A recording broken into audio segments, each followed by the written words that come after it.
Hi Owls, it is Tuesday the 26th of January and it's time for Witch Wars. Okay, let's find out what happens next. We are now on to chapter 24, which is called Shortcut. We're going to win! Peggy yelled back to Tiga as the pair of them clattered down the spiral staircase in the Bald Witch's tower. On either side sat messy shelves crammed with dolls and books and shoes. There was a kitchen on the third floor. It was all black, apart from the cupboard handles, which were bright white. And the sitting room on the second floor was all different shades of grey, with old spotty cushions and peeling wallpaper. "Shortcut!" Peggy cried, jumping off the last step and pointing at the hole in the floor. Tiga spotted that the handle on the inside of the door had fallen off. Peggy saw her looking at it. Maybe that's why we couldn't get in. Or maybe someone tried to break in when we were in Brollywood.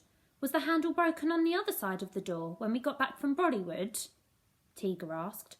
Peggy shrugged. Does it matter? Felicity Bat is asleep in Linden House. Fluff and Nora, Millie and Molly are out. Aggie Hoof is probably complaining to someone about her fairy not working properly, and even if Lizzie Beast or Patty Pigeon tried to break in, that probably means they haven't figured out how to get to the shortcut yet. We're winning, Tiga. We're winning. And best of all, we're beating Felicity Bat. But as they fell through the shortcut, Tiga couldn't shake the feeling that something wasn't quite right. Chapter 25, Desperate Dolls. "I know where we are," said Peggy. "This is Desperate Dolls, the oldest doll shop in all of Sinkville. They only sell second-hand dolls with missing eyes, burnt hair, or no limbs." It was the creepiest shop Tiga had ever seen, and it was filled with old, broken dolls. "But where in Sinkville are we?" Tiga asked, staring out of the grubby window and taking it all in. "This reminds me a lot of the neighbourhood where I live with Miss Hex." It was old, crumbling, and peppered with houses that looked as if they had died. There was not a single witch on the street, only the occasional flicker of light through a holey curtain suggested people lived here. "We're in the docks, my part of town," Peggy said. "Look, that's where all the mouldy jam from Ritzy City goes to be made into cat food."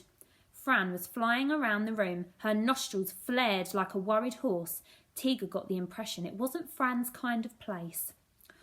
"All this place needs is some glittery dust that will make it better," she roared. Peggy held up a hand to protest, and Fran smacked right into it and fell to the ground. "I'm fine," she squeaked. "It's nice," Tiga lied. "Thanks," Peggy said. "Most people think it's horrible, but you can find good things about it if you try really, really, really hard." "You're a good thing about it," Tiga said. Peggy did a little bow and then lowered her voice to a whisper. "Old Miss Flint over there, who owns this place, isn't a good thing about it." Peggy was right. Old Miss Flint, owner of Desperate Dolls, wasn't nice at all. "Excuse me," Tiga said. "I don't speak to witches from that vile place above the pipes. They're almost as bad as them lot from Ritzy City," Miss Flint hissed, looking at Peggy but pointing at Tiga. "I got no time for them. Worst thing I ever heard, letting above the pipes witches into witch wars. Shouldn't be allowed, that's what I say." "I think it's fair," Tiga said, standing tall. Miss Flint moved closer to her, her long crooked nose wobbling. "Miss Flint," Peggy said, stepping between them, "we're here on a mission. We're looking for the next Witch Wars clue, and the shortcut at the towers led us here." "Sorry, can't help you," Miss Flint said, resuming her position behind a huge desk. "No clues in here." She stuck a massive plastic foot onto a tiny doll. Tiga couldn't be sure, but she was almost positive she saw the doll frown. Fran sat on the desk, eyeing the doll suspiciously. "Good as new," Miss Flint said, standing the doll up. It had one tiny foot and one huge one, so it just wobbled and fell over. Without taking her eyes off Miss Flint, Tiga slowly stepped backwards and made her way over to the shelves on the back wall. There were hundreds of headless, limbless and burnt dolls crammed into every spare space.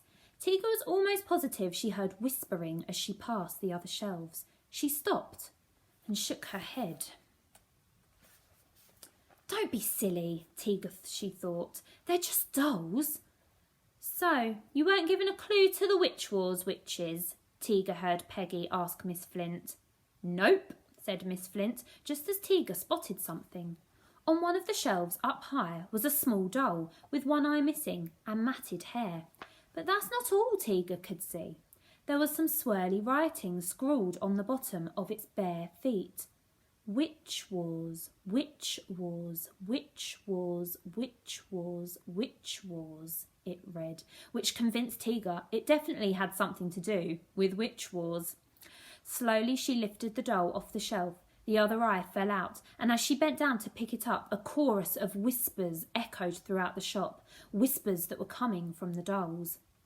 Rusted and old by the barnacles and stone, there sits an old woman and a younger wee crone. One rocks in her chair, one brushes her hair. It's been 3,000 years they've been sitting in there. Peggy! Tiga cried, racing to the front of the shop.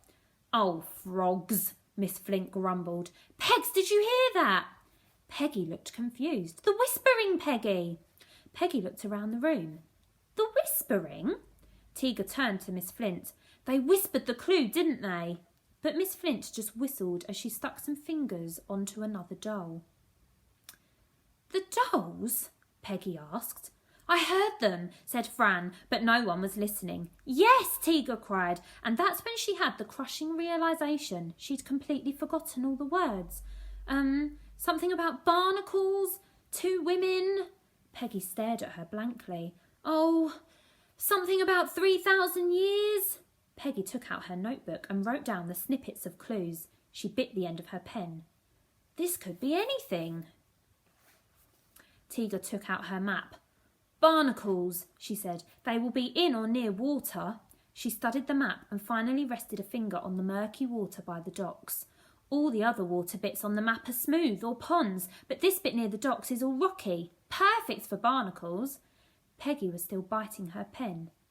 Peggy, Tiga said. Peggy mumbled and continued to stare at the clues. Then she leapt in the air. The Cove Women, she roared, grabbing Tiga's arm and dragging her out of the shop. It must mean the Cove Women. And that's where we're going to stop, everybody. So join me tomorrow for chapter 26, Boats. Hope you enjoyed it. Bye.